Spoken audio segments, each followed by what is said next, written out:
So I don't really care whether addiction is genetic, a disease, a learned behavior, an allergy, or some sort of combination of all of those. For me, that's inconsequential, so I don't care. But there's one thing about my brain that 9.5 years of sobriety has taught me. One, eventually makes me want to have more.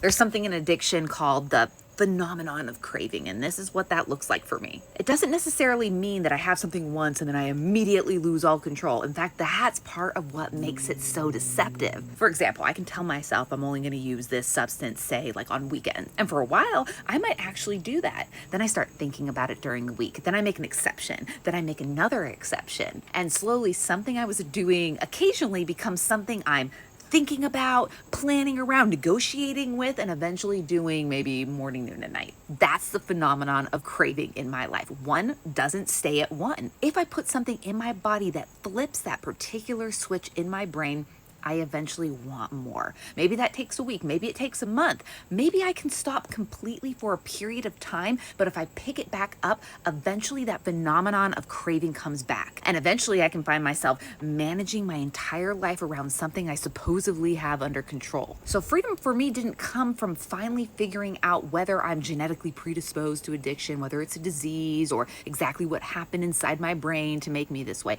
It came from accepting something much simpler. I experienced the phenomenon of craving. So freedom came when I stopped trying to figure out the perfect set of rules that would allow me to control the craving, but rather accept that one doesn't exist for me, so to not feed the craving at all.